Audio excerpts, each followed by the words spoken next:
Hello दोस्तों, good morning all of you. कैसे हो सभी लोग? आशा है सभी लोग अच्छे ही होंगे। ठीक है, आज हम बात करते हैं बेटा क्लास 10th, ठीक है, के हाई स्कूल के एक बहुत महत्वपूर्ण टॉपिक मेंस्ट्रुएशन। ठीक है,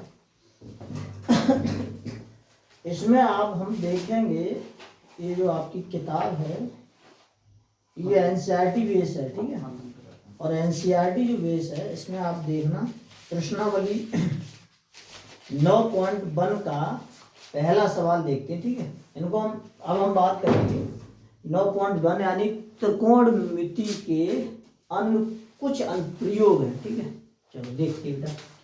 चलो पहला सवाल है आपका, एक्सरसाइज आपकी 9.1। ठीक है, चलो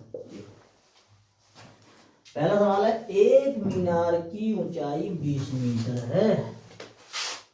एक मीनार की ऊंचाई 20 मीटर है।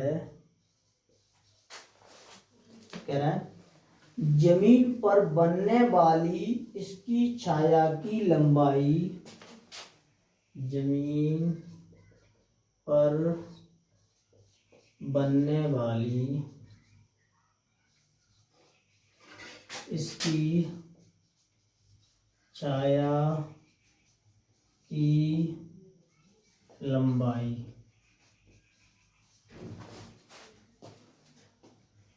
20√3 मीटर है।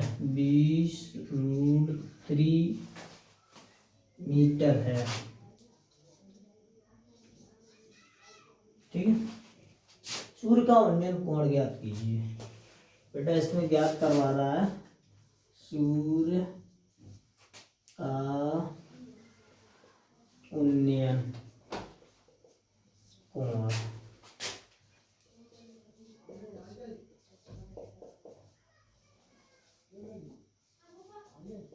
ठीक है बेटा, देखते हैं।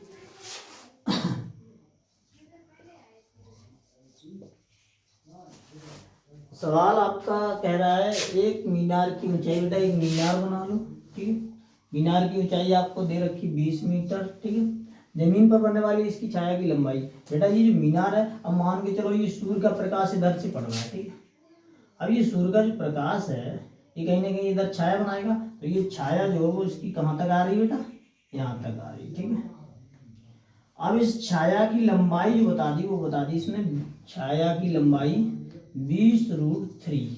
ठीक है, ये जो मीनार की ऊंचाई है वो 20 मीटर है, और जो छाया की मतलब लंबाई है ये आपकी दी हुई है 20√3 मीटर। ठीक है बेटा, आपको ये देखना होता है ये लंब होता है क्योंकि आपका त्रिकोणमिति के कुछ अनुप्रयोग हैं। ठीक है, और इसमें आपको ये देखना होता है कि ये लंब, आधार और कारण। ठीक है, हमेशा और हमेशा चाहे त्रिकोणमिति हो या त्रिकोणमिति के अनुप्रयोग हों, इसमें आपका ट्रायंगल जो है यानी त्रिभुज एक ही काम करता है, वो आपका होता है समकोण त्रिभुज। ठीक है, आपको हमेशा हर सिचुएशन में त्रिभुज यही बनाना है। ठीक है, तो ये आपका समकोण त्रिभुज है। समकोण का मतलब कोण 90 डिग्री का होता है। ठीक है, निम्न कोण जो 90 से कम हो, अधिक कोण जो 90 से अधिक हो, ये कोणों के बारे में पहचान है। ठीक है, तो हम बात करेंगे जो समकोण त्रिभुज है उसमें आपको लंब ऊंचाई दे दी है, यानी ऊंचाई को हम लंब कहते हैं, और आधार दे दिया है। तो फिर हम बेटा इन दोनों भुजाओं के मध्य जो लगने वाला सूत्र है वो कौन सा होता है, उसके बारे में बात करें तो लंब बटे आधार। और लंब बटे आधार किसमें होता है बेटा, tan थीटा। tan थीटा बराबर लंब बटे आधार। अब लंब कितना है बेटा 20 बटे आधार कितना है 20√3। ठीक है, अब हम देख लें बेटा tan थीटा इक्वल टू, एक काम करो 20 से 20 काट दो। ठीक है, ऊपर आपका 1 नीचे आपका √3, और 1 बटे √3 tan थीटा में किसकी वैल्यू होती है, तो ये आपकी होती है tan 30 की। ऐसा करो इधर ऐसा ही रहने दो tan थीटा। ठीक है, इधर कर दो 1 बटे √3 जो वैल्यू है वो आपकी है tan 30 की। tan से tan 30, थीटा बराबर आपको वैल्यू 30। पहले सवाल का आपका जो आंसर है वो आपका कितना आ जाएगा 30 डिग्री, ठीक है। 30 अंश। दूसरा सवाल देख लो इसका, एक बार स्क्रीनशॉट ले लो सभी लोग।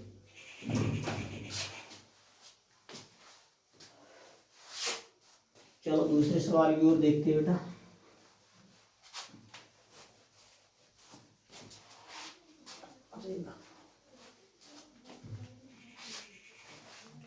दूसरा सवाल कह रहा है, संलग्न आकृति में सर्कस का एक कलाकार 20 मीटर लंबी दूरी पर चढ़ रहा है। एक कविता इसमें आकृति दी है सवाल में, और वो जो आकृति है वो कुछ इस टाइप की है, ठीक है। आप लोग खुद ही समझ लेना कि अभी जो मैंने समझाया उससे कुछ आप फर्क आया। अब एक बात बताओ, ये क्या है? ये रस्सी है और इस रस्सी पर एक व्यक्ति चढ़ रहा है, ठीक है। अब क्या है, इस जो रस्सी की लंबाई है वो आपको दी हुई है 20 मीटर, ठीक है। और जो कोण दिया है वो कितना दे दिया है? 30 अंश का, ठीक है। अब हम इस सवाल को लिख लें। सर्कस का एक कलाकार संलग्न आकृति में सर्कस का एक कलाकार एक 20 मीटर लंबी दूर पर चढ़ रहा है। एक 20 मीटर लंबी दूर पर चढ़ रहा है, ठीक है। आगे क्या कह रहा है इसमें? जो अच्छी तरह से तनी हुई है और भूमि पर सीधे लगे खंबे के शिखर से बंधा हुआ है। जो अच्छी तरह से तनी हुई है और भूमि से सीधे लगे खंबे के शिखर से बना हुआ है।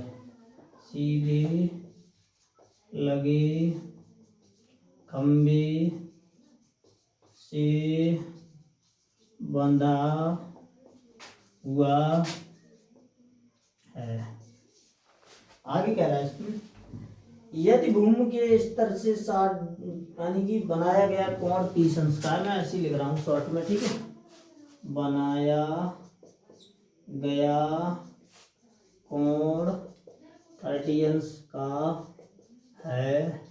मुझे लगता है इसमें पूछ रहा होगा इसमें इसकी ऊंचाई, ठीक है, खंबे की। चलो देख रहे हैं खंबे की ऊंचाई, यहाँ इसमें ये पूछ रहा है। तो खंबे की ऊंचाई ज्ञात करो, ठीक है। ये सवाल में पूछा है, ठीक है। चलो बात करते हैं बेटा। वैसे भी मुझे पता है बेटा, ये दे दी भुजा, अब समझना, ठीक है। और ये वाली दे दी। अब हमें इसकी तो जरूरत पड़ेगी ना, क्योंकि मुझे ये तो दी हुई है और इसको निकालना है, और कोण दे दिया है। कोण के सामने वाली भुजा हमेशा लंब और ये कर्ण, लंब और कर्ण के बीच में कोई सूत्र है तो वो बताओ मुझे। तो है सर, कौन सा है?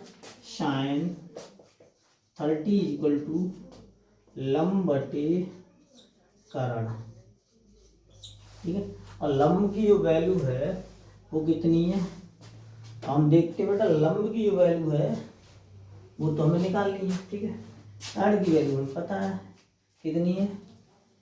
कर्ण दिया आपको 30 मीटर, ठीक है। साइन 30 की वैल्यू पहले पुट करो।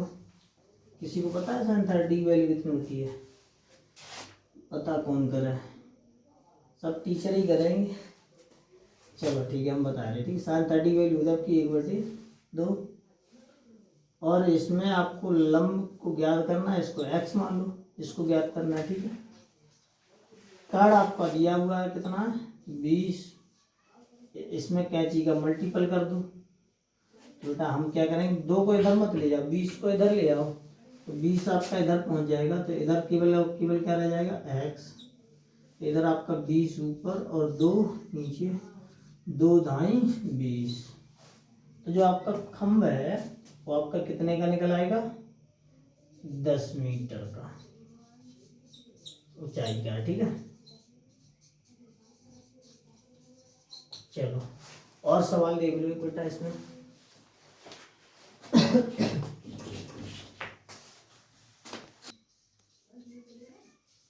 लंबाई, डोरी की लंबाई ज्ञात कीजिए। चलो बेटा देख लो इसमें, ठीक है।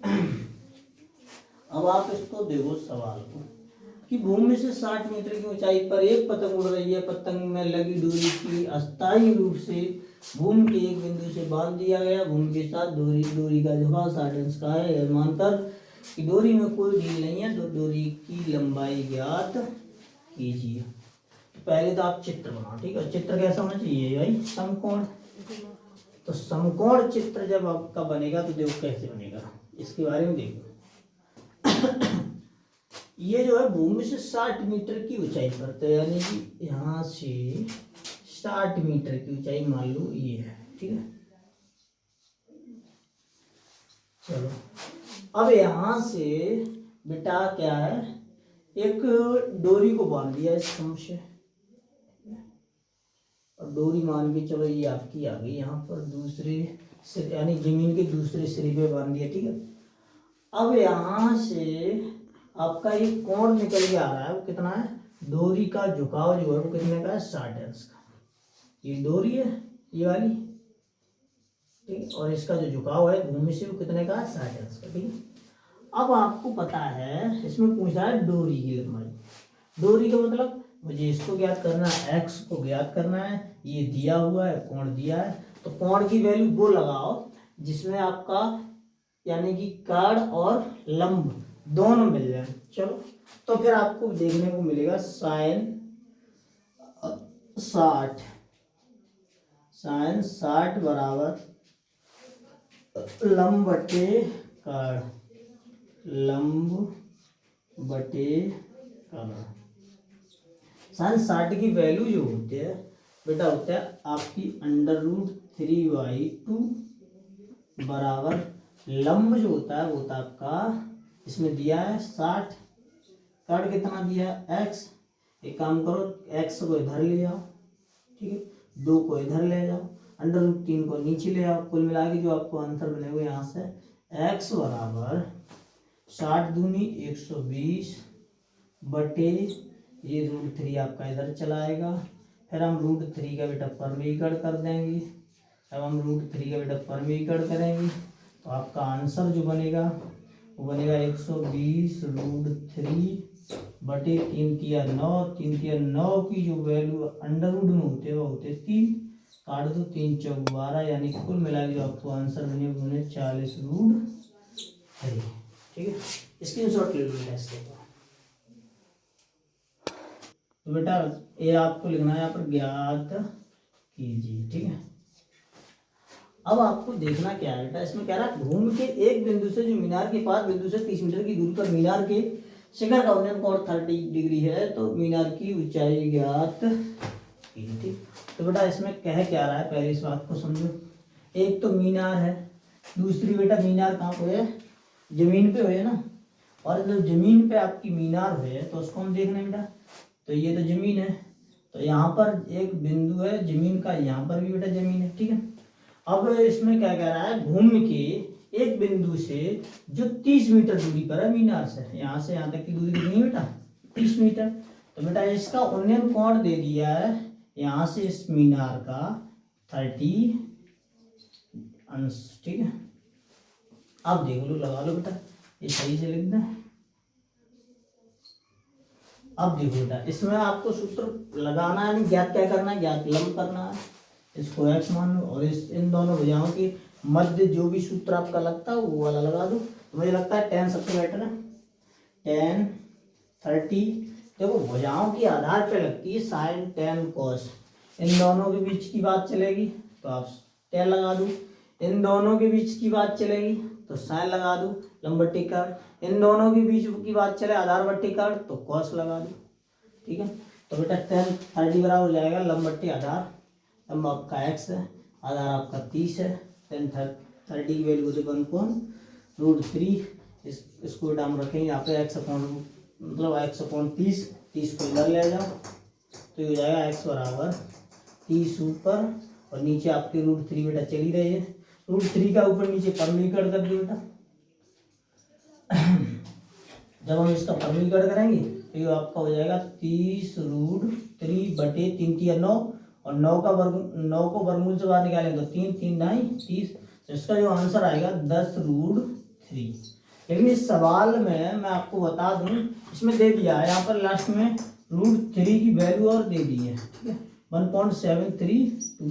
तो आप इस वैल्यू को पुट कर दो तो बेटा आपका आ जाएगा 10 गुणा √3 की जो वैल्यू है वो आपकी होती है 1.732, ठीक है। तो हम इसका इसमें जब गुणा करें तो ये हो जाएगा आपका 17 एकम 17 एक अंक केवल पॉइंट आपका पीछे खिसक जाएगा, ठीक है 32, ठीक मीटर।